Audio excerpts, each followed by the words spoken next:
Hello, hello, Pumas, and welcome back to one more episode of the Valencia College News Radio. Today, here we are with our co-host Jeremy. How are you? For copyright's sake, I'm going to say Valencia Voice College News Radio. Yeah, we're here. We're not Valencia College, though. Oh, Valencia College News Radio. So, in no way affiliated to the ideas, expressions, thoughts that are given out by our faculty staff here at Valencia College. We are expressing our own opinions, waiving ourselves of any responsibilities to be associated to the college. But, yeah. Doing great. How are you? I'm doing great too. And today we are with a guest, Sara Diaz, the president of the Valencia College West Campus Model United Nations Club. How are you, Sara? I'm pretty good. Thank you for having me here. Yeah, thank you. We thank you for being here and being able to talk with us. So, and now overall, how are we doing here overall over at the studio? Good. Great energy. I would say so, yeah. It's a little cold outside. So cold. Yeah, today. You hate your cold days.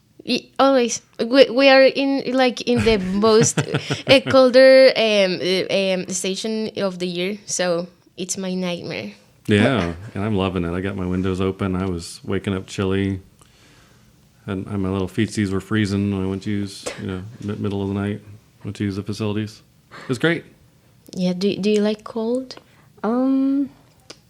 Maybe like this I like it. It's like coolish. I think this is okay, but if it goes any lower than this, I do not like it. I like the warm. I prefer to sweat than freeze my butt off. Yeah, me too. It's 63 degrees right now. Just a preface for what Melanie deems as cold. It's pretty cold. I know, yeah, it's really cold. So, yeah, we have you here because of your club. So, if you want to tell us more about the United Nations Club, what is the purpose of it? Okay. So Model United Nations is an organization run by students.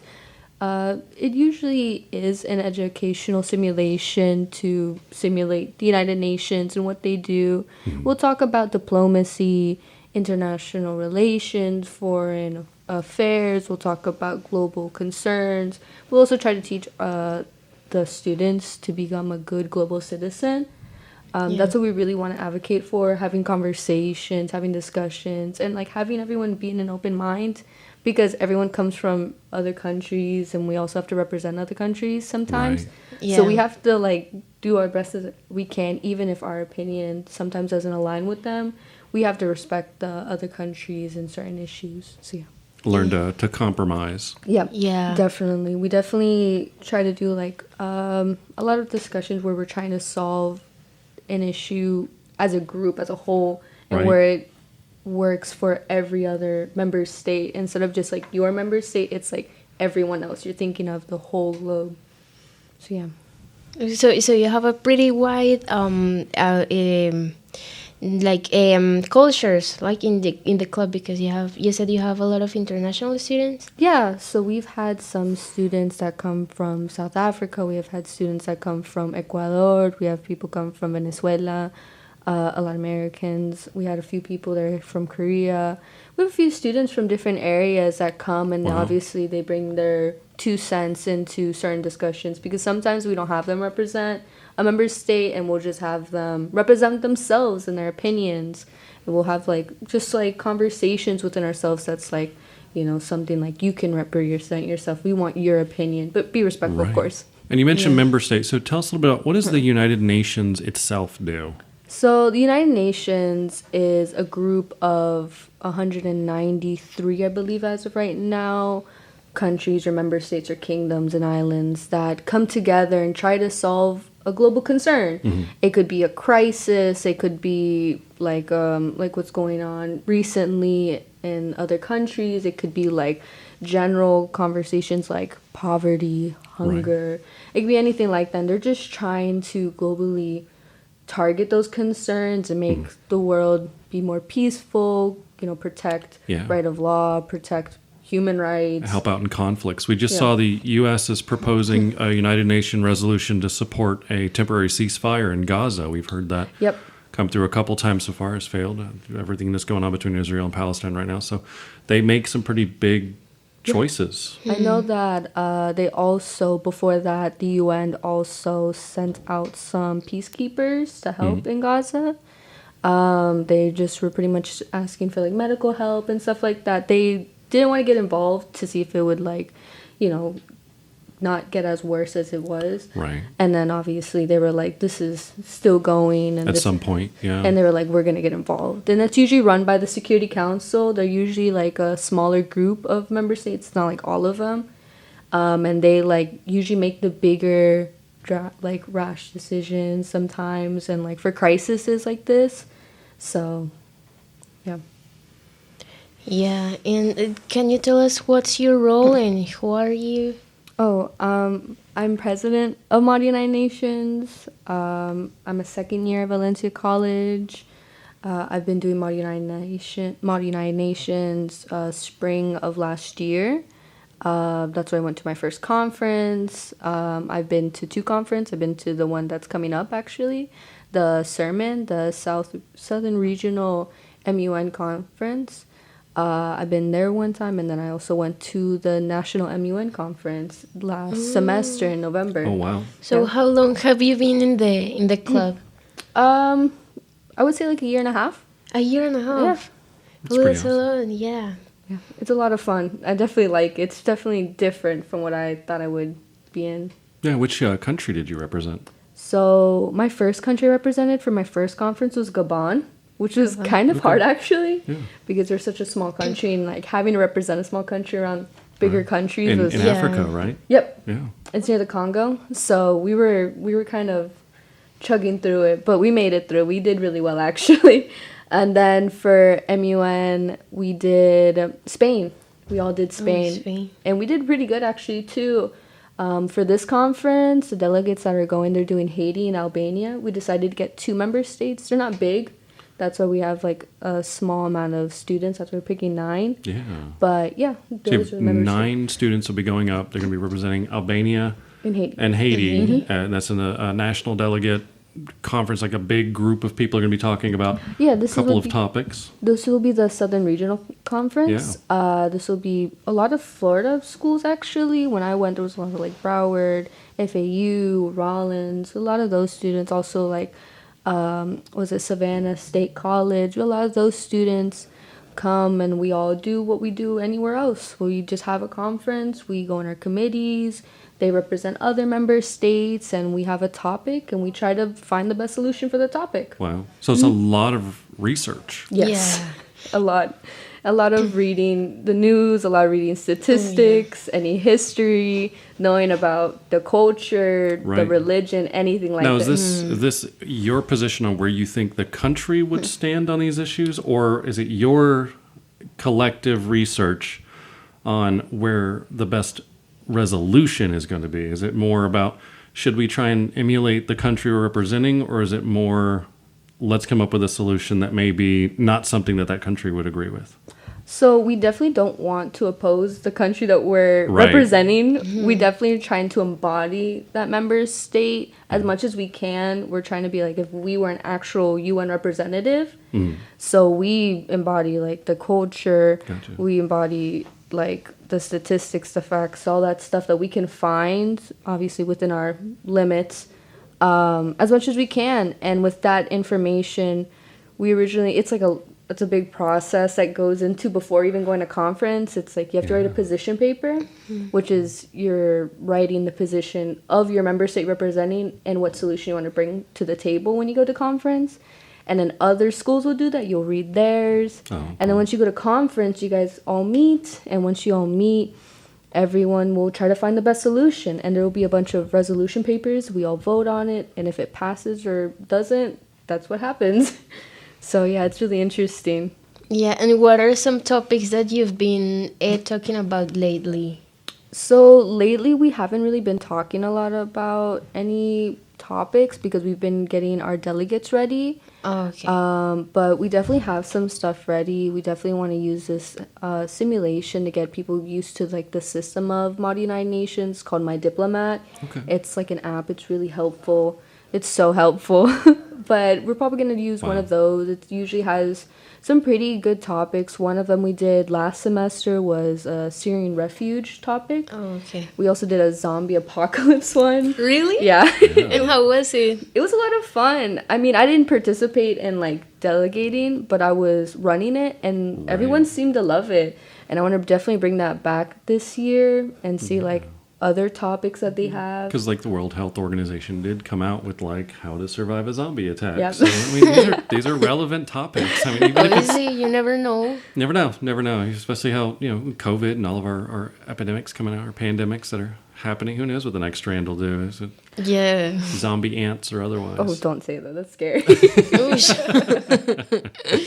Oosh. I'm curious, what are some answers or solutions that you came up when you were talking about the zombie? We had a wide variety of solutions. How many of them paralleled the Walking Dead show? Did you ever watch that? I never watched Did you it. build a fortification? That's set really up- funny. I actually Close off played the game. country. Well, okay, that was one of them actually. Really? Some were like, I don't want to get involved with other countries. Like, we're just gonna Yeah, we're we gonna isolate ourselves, and Turn they're like, into that's Switzerland, Yeah. just like handle our own business.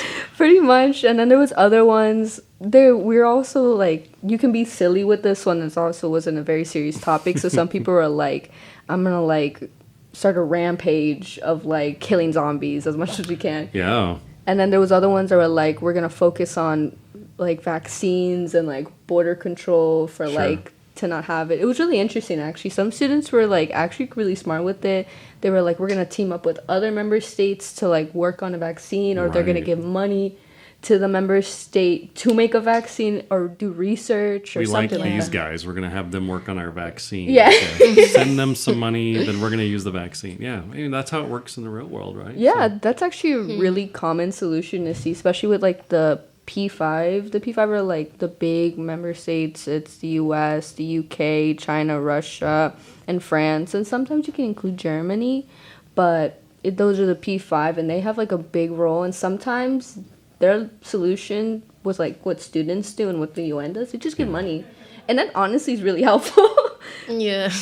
And now that you've had a taste of that, where do you see yourself in the future? Do you hope that at one point you're going to be able to hit that level of being able to talk about crazy, like big global issues? What's one global issue that you hope that you can tackle? I love talking about women's health and women's equality.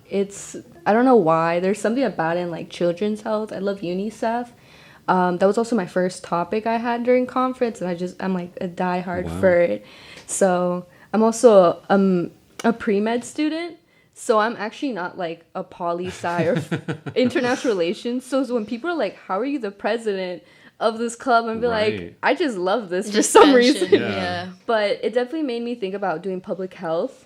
And I Yeah. definitely started considering actually like, Double major, yeah, honestly, doing something like that. And I want to possibly, if whatever blesses me, make me have a role in the UN, even if it's not like a representative. Anything that's health related, I think it would be really interesting. And even not just being like doing public health in the US or any other country. Like my family's from Colombia, going back to Colombia and helping them out, or Wow, going yeah. to other Yeah. countries and helping them out. I love that stuff. And I love Yeah. specifically women.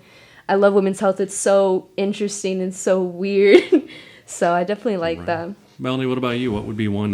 What topic would you want to tackle at the global level? What would you want to help address? I think I would like to talk about the environmental. Definitely. Yeah, because actually in Colombia, like 3 weeks or 2 weeks ago, there was a lot of fires. Yeah. Yeah. And they were affecting animal species that were protected Right. in the nature, or like nature parks. But some of those fires were occasionally like they were not natural, but Yeah. someone was Starting it. Arson. someone yeah. was starting them.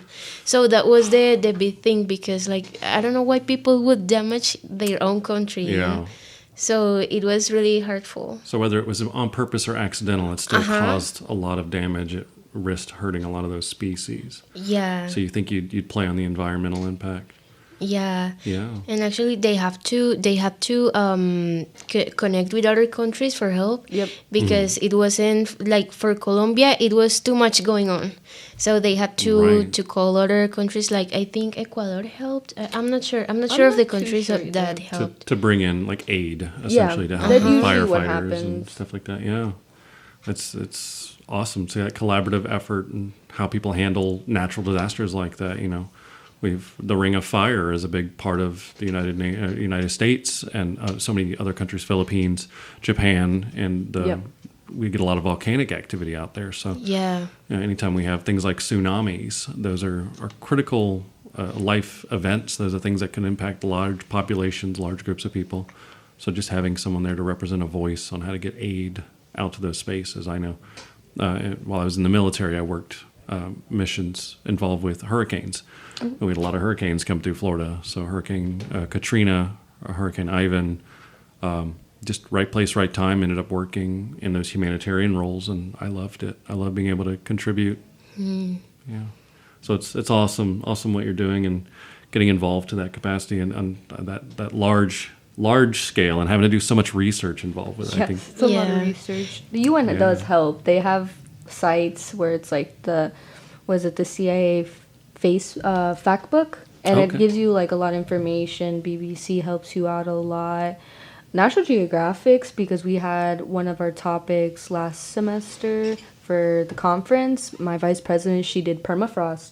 All of us were like, what is permafrost? Yeah, tundra. Yeah, and we were like, what is this? And we didn't know how impactful it was until we actually researched it. You can't like dig into the ground because it freezes so hard, but it's like it's needed. You need permafrost there for the tundras, for the biomes that are up there in those like extreme high latitudes, I think is the word. Yeah. Because it's so reliant on their environmental impact, on their environment succeeding. It's crazy. And then there's so many. I watched Alaska gold diggers were up there, and they only get so many months where they're allowed to dig in the soil. One of their reality shows was they were up there looking for old pirates' treasure, and you cannot dig into the earth after a certain point as it goes into the winter months. So even just archaeological, you can't go and learn about those high latitude civilizations, those people that lived up there past a certain point. Yeah, it definitely was an interesting topic. We didn't realize how it didn't really directly affect Spain because Spain doesn't really experience permafrost, but it was so close to Spain that we were like, okay, this is pretty bad. There's member states in like the EU that needed help, and we were like, oh gosh, we should definitely help them out.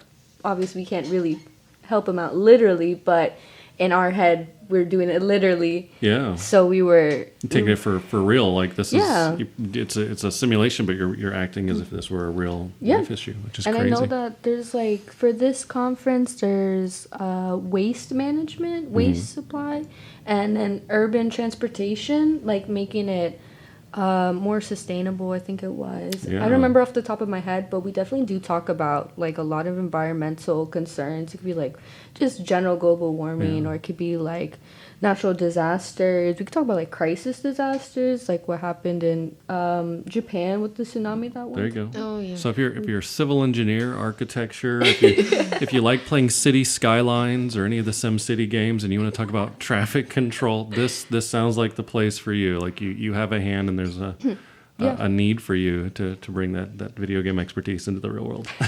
There's definitely a place for any degree. It's not just like poli-sci and foreign relations. It's for anyone, honestly, because like if you have an engineering, you know stuff about engineering, we have something that you can talk about. Like for me, last conference, I talked about illicit trade of arms through technology and cybersecurity and communications. Oh wow. And I honestly that seems like a really difficult topic. It was really hard. Wow. But I did a lot of research, and I did research from like just illicit trade in general. I did. So you're going to become a god of war, essentially. Yeah.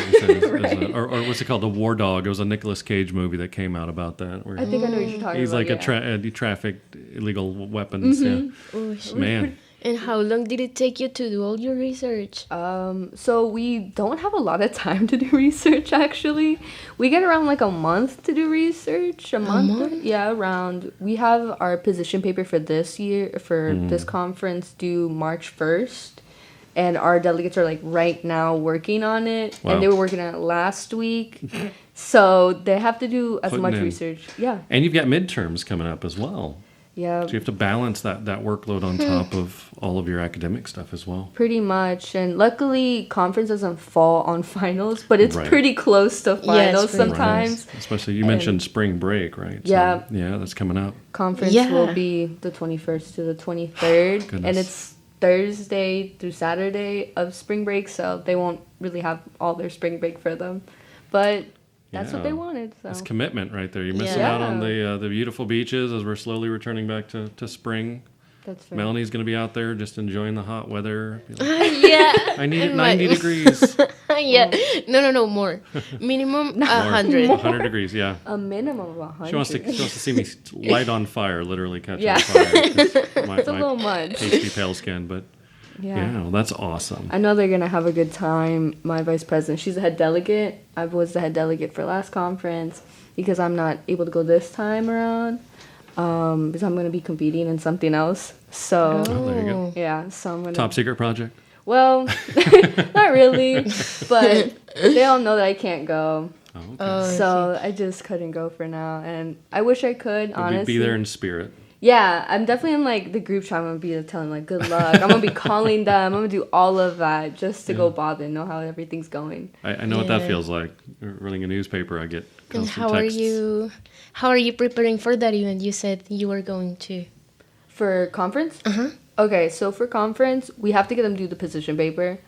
And some of them never have done Mod United Nations before. So you have to teach them the Mod United Nations system, vocabulary, diplomacy. Oh, that's another thing. Do you think they like manage a very formal language or We try to be as diplomatic as possible. We don't try to say certain words and we don't try to say slang for sure. Obviously in our clubs we'll say whatever, but in conference you want to be as diplomatic as possible, be that like big leadership role. Think about it. Right. Even if you're not the head delegate or the president or whatever in your club, you still hold a really high role in being in conference because in the end it's just you representing that member state and everyone else. So everyone tries to learn certain vocab. Very ethical. Yeah, and it's very polarizing. I mean, especially, we're a pretty divided nation right now, arguably, depending on if you want to say media or otherwise, whatever the influences are. But it's the difference between saying someone is an illegal immigrant or an undocumented worker. Like, the context is that there's two different categorizations for it. But depending on how you use that terminology is going to skew a bias, is going to create a narrative for you. There's so many different examples with gun control, women's rights, abortion access. Different topics are so heated. The way that you say those words skews how people perceive you. And kind of what you're saying is you have to be a representative of who you're out there trying to emulate versus your own personal opinions, your own biases. Yes, for sure. You definitely don't really want to say your personal opinion too much because you could be representing Saudi Arabia and they could be against prostitution, but we're trying to legalize prostitution. That's the topic. Goodness. Do you get into that kind of hot debates? Sometimes. Wow. Some people, they'll get really like, it's kind of like, how do I say this? International, like, role-playing. Right. So think of, like, Dungeons and Dragons, but think about, like, with foreign affairs. So it's like Risk. You're bringing in all the different countries, Yes. So some people will get really, like, into their role, especially in, like, Security Council. Sometimes those are kids who are, like, really into this MUN spiel. Yeah. And they'll just get into this role and they'll represent that country very well, but sometimes they'll be very like stern. As debaters, yeah. Yes. I was going to say, how do you deal with people who come in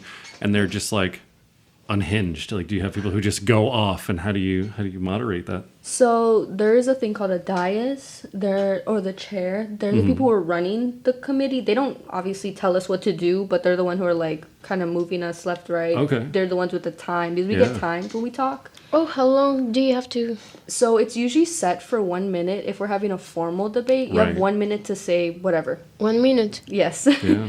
And then You should bring in a voice member and have us be a judge. We'd love that. All right, calm down. I want a gavel, though. we do use a gavel, actually. I have my own gavel. I know what my new job is. Shut up. Great opinion, but I need you to calm down. So there's the thing that obviously you have 1 minute. And then if it's informal, it kind of varies on what students pick because the students pick what's going to happen next. And the dice is like, okay, we're just going to count how many people say yes and how many people say no. If this passes, like if, let's say, like I want to have an informal debate, like where you walk around and talk to everyone for like 30 minutes and everyone's like, I'm going to vote yes for this or vote no. And that's what the dice usually does. But they also are there for what's called decorum. Like if you're being loud, disrespectful, the chair will call you out. But if it's not something where the chair is going to notice it, usually depending on how you work, because for me, I'm the person that's like, I try to listen to everyone as much as I can, and I just try to fit in every spot I can and see what holes they're missing and what I can fill in. Yeah, because it's still an education environment. That's the big thing. Yes. It's a welcoming space. Yeah.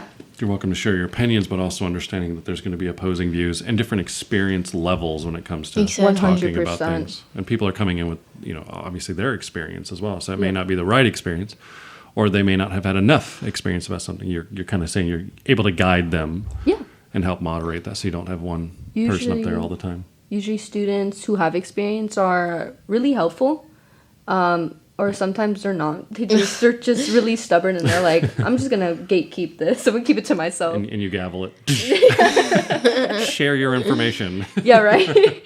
So, I mean, it doesn't get really too disrespectful or anything too bad. Nothing hostile for the most part. The most hostile you experience is maybe in bigger committees because there's so many countries or member states, that you would have to deal with. And some of them are just like 100% not going with you. And you just walk away sometimes. Sometimes I'm just telling delegates, I'm like, you're going to go to conference. And some people are just going to be mean.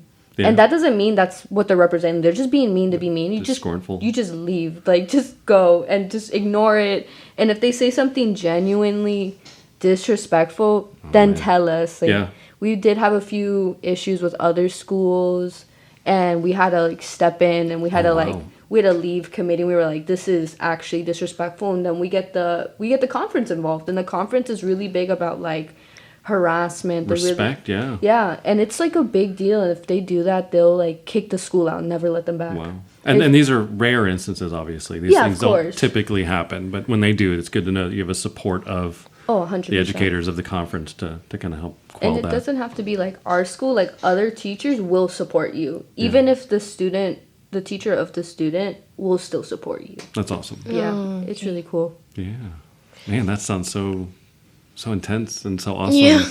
It's definitely and very beneficial. Yeah, it's definitely draining. It's an all-day thing. Yeah. So first day is half a day, but you're only in that conference room for half a day. You're stuck in a banquet hall for this amount of time. Yeah. And then the second day is all day from morning till night.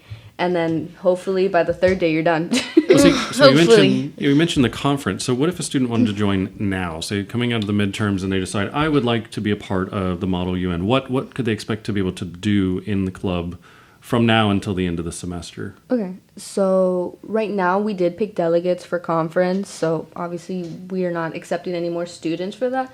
But we do have a mock conference that we do within our students, within our school, and we'll have a topic place. We're still in the works of it because it's so far away, and we're still trying to figure out how long we can do it, what students are interested, what member states we want. But usually we'll have a topic, member states. You do your research. not as intensely as conference delegates, right. Yeah. but you still do your research. Still do your homework and Yeah. everything else on top of that. Yep, it's definitely homework for sure. But you would do your research, you would learn your vocab, you would learn how it like moves, how the conference moves, and we'll just do our own. And if you don't really want to do that, you could just join. We'll have just meetings. Just hang out. Yeah. Yeah, we'll have meetings and we'll talk. Is there pizza? Sometimes. There you go. Sometimes. We do have a lot of snacks though. We'll definitely have like chips and cookies. You heard it here. UN has snacks. Over on West Campus. And where do they find you at? So we're in Building 11, Okay. room 350. What's upstairs to the left? Way up there, yeah. Yeah, it's a little hidden, but you'll see us. Yeah, when your ears Yeah. pop, you know you're there. Yeah, pretty much. I've got a class up there, actually. Well, yeah, we're up there and we're just in a whole classroom by ourselves, and anyone's really welcome to join. We're never going to stop anyone from joining. We're welcome to everyone. We love hearing other people's opinions and have people try something new, because Yeah. it's so, some people just don't know anything about this like I did. Like I came in, Right. I was like, what is this? And I just was hooked. And Yeah. I love that.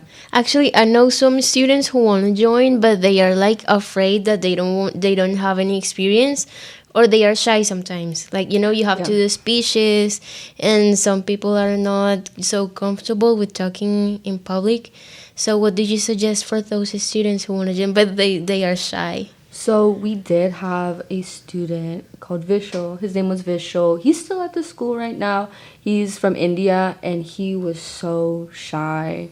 He did not like public speaking, and we picked him. We were like, we're gonna work with this. And obviously, you would think we would pick someone who's really good at speaking, who's like perfect at public speaking. But honestly, like for me, I wasn't good. But being a part of it, you kind of realize that the environment's not as like attacking. We're not here to Right. attack you. We're here to support you, and we try to make sure like we're gonna try to push you, but not push you too far. Oh, wow. And we're gonna make sure like you don't have to stand up to the podium to talk, but you can sit at your chair and talk. So it builds that confidence. Yeah. Gives people a space where they can talk. Mm-hmm. And you have your partner sometimes, unless for some reason you're working by yourself, or you have your group, they'll support you. And sometimes we'll have students who will like bounce off of each other. So some students will say something, and the next person will say something, and the other person will say something.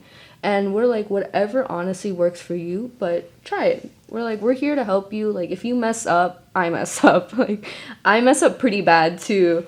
And sometimes I'll just like blank, and I'm like, oh well. Like, Everyone makes mistakes, yeah. yeah, pretty much. And we're just reminding us, like, it's okay. Like, if you said something wrong, it's fine. If you said something silly, it's fine. Just, you're aware of it now, and then try to do better next time. And if you can't, we're still going to be here, and we're not going to do anything. Just don't say anything disrespectful. Now, what's the end of the story? Was it a complete success? Does Yes. Vishal come out of his shell and super Yes. talkative and He was so good at conference. And I wasn't in the same committee with them. My vice president one was with them. And they were doing the permafrost. And I don't remember what his topic was per se, but they were doing the environmental committee. And I walked in there because I have to check on my delegates, even when I'm in conference. I like went into every room, like, how's it going, whatever. And I walked into the meeting room, and I saw Vishal. He had a huge group of people with him on their computer working on the resolution paper. And I just stood there, and like my vice president was working across the room by herself. And obviously I knew she could handle herself, but I was so surprised to see like he was like moderating people around. taking on that leadership role. Yeah. And wow, that's so cool. And he was still, don't get me wrong, during his speeches he was still kind of timid, but he still did it. Right. He still walked up in front of all of these people and just like delivered such a good speech within 1 minute. And I was super proud of him. And like now I go up to like Vishal and I'm just like, you're so cool. Yeah. I think you're so cool. I wish you could stay here. That's awesome. Yeah, it definitely changed every people's life, right? Because hearing you, it's like you're very passionate, and even you're not now questioning like if you should do a second major or actually change your major. So it's a good thing. It's definitely eye-opening for me. I never thought I would be into this. My mom was like, you should be like a lawyer, you should do politics. I was like, no, I'm not into that. And then I joined this club, and I'm like, maybe I should think about it. Right. Yeah, and So- you discovered that skill being in the club, right? Yes. Not before. Or maybe nurtured that skill. Was it something that you always had an inkling? Did you like to argue before you got into the club? Are you an argumentative type? I don't know. I don't know if I could say that off the mind. I've always been in front of a crowd because I would perform a lot in high school. Okay. So I wasn't really scared of a crowd, but like actually debating, I never thought I was that type of person until I got into a club where I had to be in the position to do it. Yeah. And like I actually had to talk to random people about this topic and convince them to be on my paper. Be persuasive, yeah. Yeah, and I never thought I was that type of person until I obviously was in the club. Got involved. Wow. And it honestly was so eye-opening, and I was like, wow, this is like, I feel like a whole different person. Wow. Exactly. It opens a whole new awesome. world. Yes, it was definitely such a good experience. And there was some people, I know the president of SGA in Valencia right now, Andres, he was at conference with me, my first conference. Oh, wow. And I think the vice president, I don't know what her position is, but one of the officers of SGA, Lou, and Isiola campus, Yeah, she was also executive secretary. Yep. Yes, she was also an MUN, so we were wow. all in it together. And Kind of cool. It's very political, so you imagine that Yeah. our SGA Yeah. components, our student government, both we get Fritz and Lewis as well. Those campus or school-wide, campus-wide SGA affiliates will also be somewhat tied to things like the Model UN. It's good that they're involved in that regard. We also see them at Food for Thought, and they're also doing all of their political agendas. We see mentorship programs like the Puma Pals thing is still being pitched pretty sporadically to get students involved in that as a mentor event. And I'm sure that your club also has elements of mentorship as well, right? Within ourselves, we try to, whoever has had experience, we try to give them this role to help others. We're like, you know this, and we trust you enough. Why don't you lend a hand? Try it out. Yeah. See if this is for you. Obviously, for me, I never thought I would be in a mentorship position or even teach someone. And I never thought I would be in front of, like, a group of people making Right. PowerPoints like a teacher. But I, like, did it, and I would do it each week. And I'm like, I kind of like this. I kind of like going to the club and setting up the room and all of this There you go. stuff. And I was like, I kind of like this. I like being Welcome, this. fellow students. Yeah, right? It's like- Exactly. So I would say seriously consider the pay scale difference between working in a medical field and a teacher before making any career choices in that regard. Oh goodness! And Florida teachers, we love you, but you need to get paid more. Absolutely across the board, even 100% in even in state colleges. Yes. I 100% agree with that.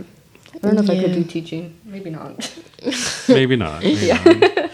Yeah, and what are your meeting times? And where can they find you in social media? So our socials is mainly Instagram. We can find us on Engage. We don't really use Engage too much because we noticed that a lot of students don't really know what Engage is. Yeah. Right. So we keep like at hand's reach for now. But right now, I would say Instagram.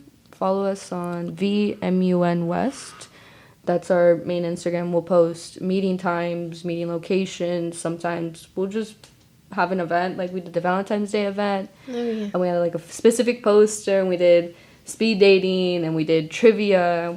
We were just wow. having fun. Yeah. So we did it. Obviously, some people, we had them put stickers, and it was like with a yellow marker, put your name, and that means like you're trying to find a friendship. Or with the Oh. pink marker, you're trying to find a relationship. Like the Bumble BFF. Yeah. You know, versus Tinder versus Hinge.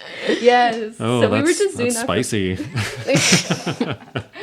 But yeah, I don't know if we'll do anything else for any other events. Maybe St. Patrick's Day or Easter. I don't know. We'll figure it out. You got to get the delegates together to represent clubs and ask which is the best club and have them go off about that. I think that would be pretty. We actually Heated. have an officer from Visa on the West Campus in our delegates. So he's There you actually go. going to conference this year. And we just actually had. Yeah, we did Visa. an interview with Visa like the last week, I think it was. Yeah, we'll expect to have that post out shortly, if not already. So by the time this gets out. Omar? No, it was Valeria. Okay, because Omar also went to conference. Everyone's gone to conference. It's Yeah, so weird. So if you're anybody who's anybody, you're in Model UN. You and probably you're went to enjoying conference. it. Yeah, and you went to conference. So if you want to make a mark and you want to have a name for yourself, if you're a Valencia student who's got a little free time on their hands, or make the time, I think that's a big one. Yeah. Survive midterms and then get involved with all these organizations. I think it's awesome. I know that some students can't join our meetings because it's from 1 to 2. on Wednesdays. Mm-hmm. So we decided to make a subgroup that's not affiliated with the school called After Dark. So it's MUN After Dark. And we're trying to get some outside school stuff. That's not the dating site, right? No. That would be weird. No, but what we're trying to do is that we're trying to kind of build a community. And it's not just with Valencia students. We want to do, like, just students in the area. And try to offer, like, volunteering. Trying to offer, like, discussions and conversations. Yeah. Because, sorry, Valencia, but we're kind of restricted on certain topics that we can't talk or we'll be shut down for that topic. So we want to provide a space where students can talk about certain issues. It's in the starting work.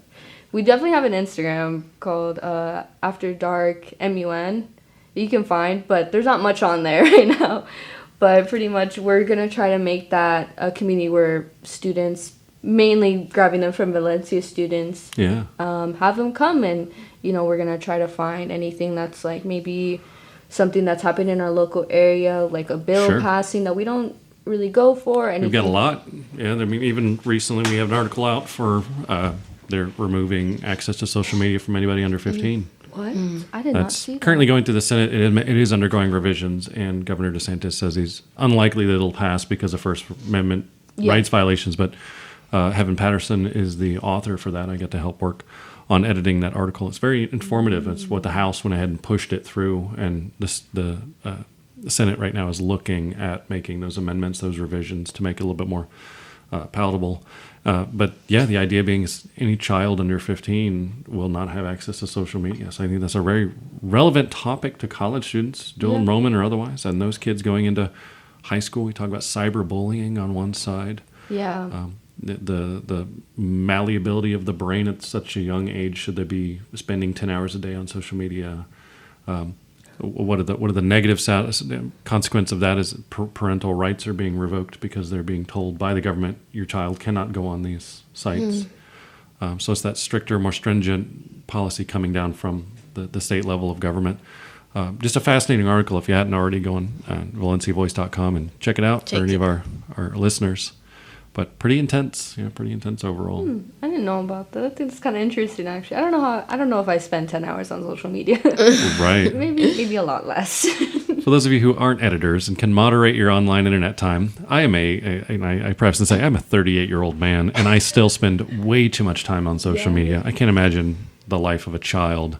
Yeah, that's fair. Who's constantly on it. And we see a lot of viral videos go out where kids get into fights in schools with their teachers for confiscation of things like phones. Oh, I have seen that. That's crazy. It happened in my school in high school. There was like a whole fight within like a student because the teacher was like, I'm taking your phone. I'm going to take it to the office, because they would take your phone and the office would have it for the whole day. This kid was like fist fighting our teacher. Right. And we were like, what happened? Screaming world star, boom, and like going at it. And, they're getting dragged out. And these kids, they're kids. So you get a grown adult teacher hitting a child. It's like, this is still not okay. It's a weird environment to be where a child can be so angry, upset about that, having confiscated a phone or not being able to have that internet access that they need or they crave. It's just one of those weird things. Yeah. So thank you so much, Sara, for sharing your opinion and your club. So we're glad you were here, and you here, students. So if you want to join, everyone is welcome. You don't need any experience to join. You just the passion, like Sara. It can definitely change your life. And see you in another club spotlight. All right, bye everyone. Bye. Bye.